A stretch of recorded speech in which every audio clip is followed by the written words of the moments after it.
Kembali di Kompas Petang, Saudara. Anggota DPR mendapat kenaikan tunjangan untuk beras dan transportasi naik.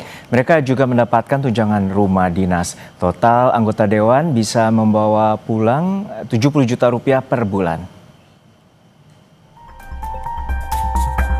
Publik ramai membicarakan naiknya tunjangan anggota DPR RI.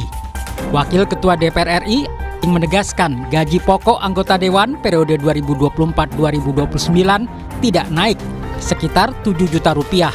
Yang naik adalah komponen tunjangan seperti beras hingga transportasi. Dengan tambahan ini, total pendapatan bersih anggota DPR per bulan sekitar 70 juta rupiah. Gaji tidak ada naik, gaji kami tetap terima kurang lebih 6,5 juta, hampir 7 juta. Tunjangan beras kami cuma dapat 12 juta. Dan ada kenaikan sedikit dari 10 kalau tidak salah. Tunjangan lain juga ada kenaikan sedikit-sedikit.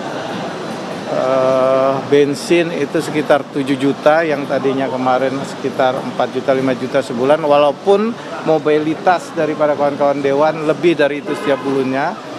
Jadi kalau dulu gaji kawan-kawan itu terima total bersihnya sekitar 58, mungkin dengan kenaikan gaji tidak naik ya, saya tegas sekali, gaji tidak, dengan kenaikan tunjangan makan disesuaikan dengan indeks saat ini mungkin terima hampir 69, hampir 70-an.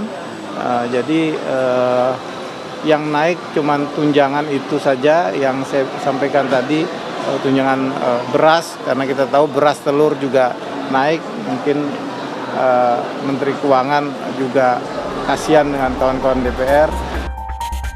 Sejumlah tunjangan anggota Dewan yang naik, yakni tunjangan beras dari yang semula 10 juta rupiah menjadi 12 juta rupiah per bulan. Lalu ada pula kenaikan tunjangan BBM dari yang semula 4 hingga 5 juta rupiah per bulan menjadi 7 juta rupiah per bulan. Berdasarkan surat edaran Sekretariat Jenderal DPR tahun 2010, anggota DPR juga sebelumnya sudah mendapatkan sejumlah tunjangan di luar gaji pokok. Antara lain tunjangan rumah sebesar 50 juta rupiah per bulan, tunjangan suami atau istri sebesar 420 ribu rupiah per bulan, lalu tunjangan anak sebesar 168 ribu rupiah per bulan. Selain itu, ada pula tunjangan jabatan sebesar 9,7 juta rupiah per bulan, lalu tunjangan komunikasi sebesar 15 juta 554 ribu rupiah per bulan, dan tunjangan kehormatan sebesar 5 juta 580 ribu rupiah per bulan. Yang juga jadi perhatian publik adalah uang tunjangan rumah dinas sebesar 50 juta rupiah. Anggota DPR sekarang tidak lagi mendapatkan fasilitas rumah dinas seperti periode sebelumnya. Namun sebagai gantinya mereka mendapat tunjangan rumah jabatan anggota. Wakil Ketua Komisi 3 DPR Ahmad Sahroni mengatakan pemberian tunjangan 50 juta rupiah lebih baik dan efisien daripada mendapat fasilitas rumah dinas. Menurutnya, laporan dan penghitungan dari Setjen DPR, biaya pemeliharaan rumah dinas per tahun jika ditotal bisa mencapai ratusan miliar rupiah. Jauh lebih mahal daripada memberikan tunjangan cash 50 juta rupiah. Kasih fasilitas rumah, itu biayanya akan lebih mungkin 10 kali lipat dari yang dikasih tunjangan kepada anggota DPR, sebanyak 50 juta. Kenapa? Karena biaya perawatan itu tak terhingga. Ya, banyak rusak AC lah, perlengkapan di dalamnya. Kenapa waktu itu banyak yang kasih masukan lebih baik dikasih tunjangan tunai, di mana tidak memberatkan negara agar posisinya tidak anggaran negaranya tidak terganggu. Cuman ngurusin rumah jabatan DPR. Analis politik sekaligus Direktur Eksekutif Parameter Politik Indonesia Adi Praitno menyebut kenaikan tunjangan anggota DPR melukai perasaan publik. Karena di saat yang bersamaan masih banyak warga yang miskin dan kesulitan mendapat pekerjaan. Menurutnya, di tengah efisiensi anggaran, kenaikan tunjangan ini malah menambah beban negara. Yang kedua tentu saja adalah soal di tengah efisiensi yang dilakukan oleh pemerintah, di tengah pengetatan anggaran yang terjadi di mana-mana, tunjangan-tunjangan yang diberikan kepada yang mulia anggota Dewan, dalam banyak hal ini mengkonfirmasi betapa ada disparitas yang cukup jauh antara pendapatan yang dimiliki oleh anggota Dewan dengan rakyat yang ada di bawah. Naiknya tunjangan anggota dewan juga diprotes warga. Mereka menilai kenaikan tunjangan ini tidak sebanding dengan kinerja DPR. Ya gitu, mungkin kalau bisa dibarengi dengan kerja nyatanya gitu di sekalian dijabarin. Jadi pas berita ada angka itu muncul, harusnya mereka juga sambil ini portofolio kita gitu. Jadi kan misalnya kita bisa lebih percaya gitu kalau misalnya ada bukti kerja nyatanya juga gitu. Karena kan emang angkanya jauh banget. Menurut saya perlu dipertimbangkan atau dikaji ulang ya, apakah memang sepenting itu untuk memberi tunjangan rumah dengan gaji yang itu tadi lebih dari UMR dalam sehari mungkin ya, gitu sih. Harus ada indikator yang jelas, khususnya dalam fungsi legislasi, sehingga masyarakat bisa menilai kerja-kerja wakil rakyat sebelum mereka mendapat berbagai tunjangan. Tim Liputan, Kompas TV. Pendapatan anggota DPR RI menjadi sorotan sebab jumlahnya mengalami kenaikan karena mereka kini mendapatkan kenaikan tunjangan beras dan transportasi serta tunjangan rumah dinas. Total anggota dewan mendapatkan 70 juta rupiah per bulan. Seberapa penting menaikkan tunjangan di tengah efisiensi saat ini? Kami akan membahasnya bersama Ketua PBHI Julius Ibrani dan juga Pak Toto Daryanto, anggota DPR RI dari fraksi PAN. Selamat petang Bapak-Bapak, Mas Julius dan Pak Toto. Semoga sehat-sehat selalu. Ya, selamat Mas Juno. Ya, selamat petang. Saya ke Pak Toto terlebih dahulu. Pak Toto, ini sebenarnya apa alasannya? Karena menjadi sorotan, terutama tadi ada tunjangan yang sebesar 50 juta rupiah, lalu bensin ada juga 7 juta rupiah, listrik 7,7 juta rupiah, dan ini bagi 580 anggota DPR, Pak Toto. Iya, tadi kan sudah dijelaskan oleh Pak Sahroni bahwa tunjangan perumahan itu sebetulnya kalau dihitung berdasarkan pembiayaan perawatan rumah dinas dan lain-lain itu jauh lebih efisien, lebih murah gitu. Nah, dan sebenarnya ini isu tunjangan ini saya tidak tahu ya kok bisa tiba-tiba mencuat di tengah masyarakat ya. Padahal sebenarnya tidak ada sesuatu yang berubah secara signifikan. Halo? Ya, silakan. Halo, Pak Toto. ini. Masih terhubung. Ya. Jadi itu yang kami agak heran mengapa ini terjadi berita yang heboh mengenai kenaikan tunjangan yang tadi sudah disebutkan itu juga jumlahnya tidak seberapa ya. Sementara yang rumah itu kan memang itu sudah sejak awal pelantikan kita nggak dapat rumah dan ada tunjangan. Nah, kalau dihitung-hitung berdasarkan pengeluaran para anggota dewan, sebenarnya apa yang didapat DPR dari seluruh tunjangan-tunjangan itu rasanya juga belum terlalu memadai sebenarnya. Walaupun ini menjadi introspeksi bagi kami untuk mendengar aspirasi masyarakat dan memang sebaiknya anggota dewan meningkatkan kinerjanya. Ya. Supaya tidak dimasalahkan oleh konstituennya. Tapi Pak Toto begini. Saya kira Pak Toto begini. Itu kan. Ya. Kami tangkap.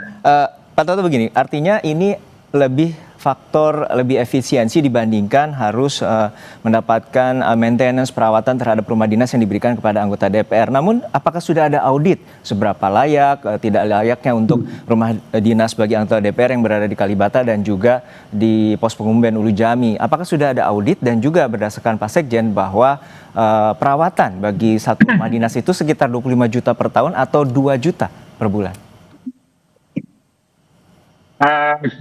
Saya tidak tahu apakah itu sudah ada audit, tapi berdasarkan keterangan dari rekan saya tadi, dari Komisi 3, Pak Sahroni ya, itu yang menyampaikan ada data yang beliau temui seperti itu, yang tadi sudah diungkapkan. Jadi ya kita sejauh ini percaya dengan itu, tapi kalau mau dilakukan audit saya kira juga baik juga.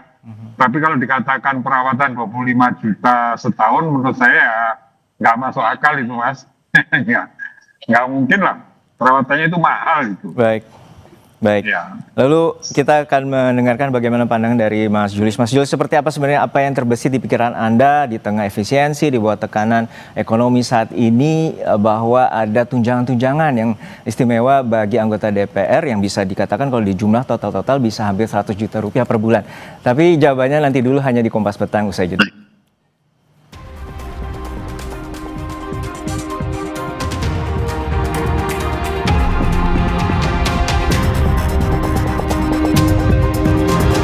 Kembali di Kompas Petang, kembali membahas terkait dengan tunjangan yang diterima oleh wakil rakyat, dan saat ini kami membahas dengan Pak Toto Sudaryanto dari anggota DPR fraksi PAN dan juga Mas Julius Ibrani, Ketua PBHI. Namun kami kembali ke Pak Toto. Pak Toto, sebenarnya tunjangan ini sudah diterima dan juga benarkah ada koreksi terkait dengan besaran tunjangan, terutama tunjangan beras?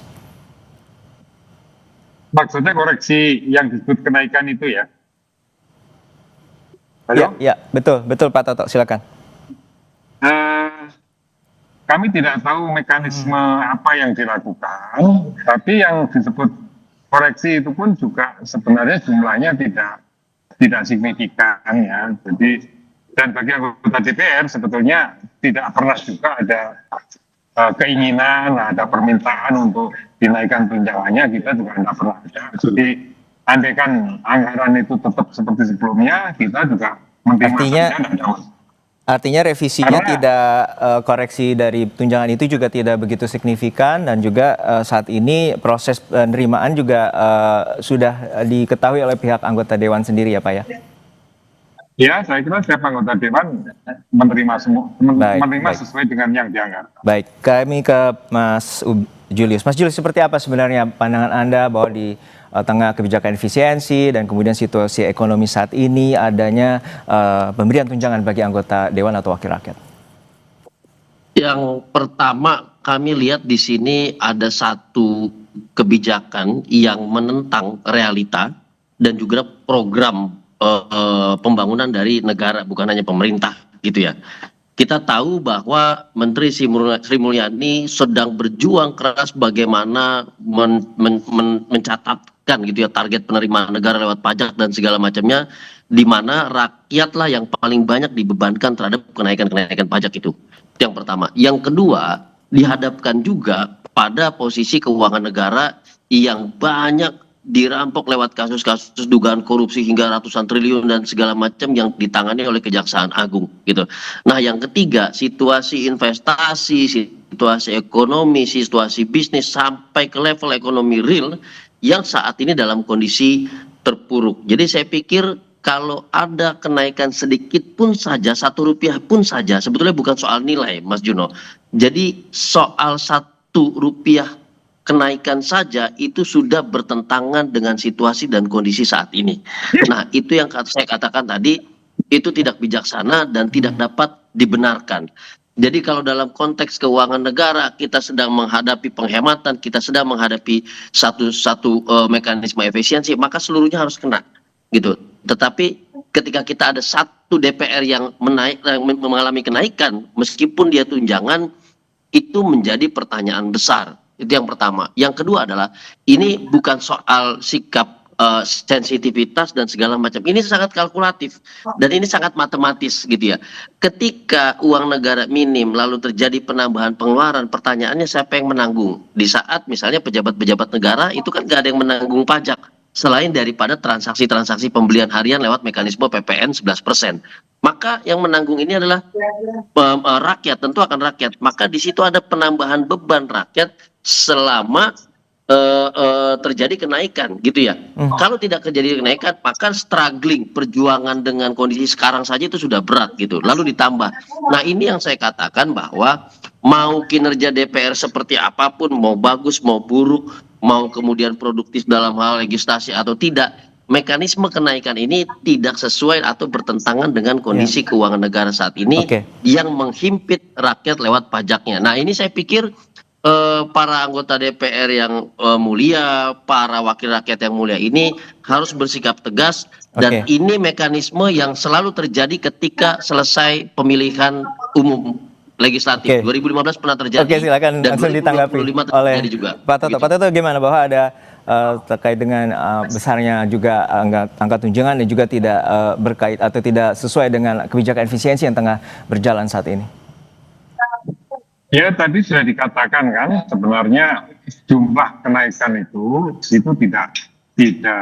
tidak besar, walaupun tadi dipersoalkan oleh Mas Julius seberapapun besarnya karena ada kenaikan itu dianggap menciderai lah dari program pembangunan atau membebani masyarakat kita ya. Ya jadi ya tentu sebagai anggota DPR kita selalu mendengar aspirasi dari masyarakat itu, dan mudah-mudahan ini juga didengar oleh teman-teman para anggota Dewan yang bertugas dalam menyusun anggaran untuk DPR itu. Baik, terakhir untuk Jadi Mas Julius. Ya, baik Mas Julius, untuk terakhir bahwa saat ini sebenarnya apa mekanismenya terkait dengan koreksi atau merevisi atau membatalkan proses tunjangan ini, apakah mungkin? Sangat dimungkinkan, amat sangat dimungkinkan. Kesekjenan itu harus menunduk pada kebijakan keuangan negara di tangan Menteri Keuangan. Baik. Harus realistis pada situasi keuangan dan perpajakan saat ini dan kondisi keekonomian kita apakah mampu memenuhi itu semua. Jadi saya pikir wakil rakyat harus mewakili kondisi rakyat. Kita percaya penuh wakil rakyat akan mengikuti penderitaan rakyat yang saat ini dibebani oleh banyak pajak dan berusaha untuk survive dalam kondisi ekonomi yang begitu sulit. Gitu Mas Juno. Baik, terima kasih atas perspektifnya Mas Julius Ibrani, kita Ketua. paham ya. Baik. Jadi Mas, halo. Ya, silakan paham singkat saja Pak Toto, silakan. Ya, artinya kami semua paham dengan penjelasan Mas Julius tadi, dan ya kita serahkan penuhnya kepada pimpinan untuk mengambil kebijakan. Baik, terima kasih. Atas semua masukan. Baik, terima kasih Pak Toto Daryanto telah bersama kami, anggota DPR dari fraksi PAN, dan juga Mas Julius Ibrani, Ketua PBHI, telah berbagi perspektif bersama kami di Kompas Petang.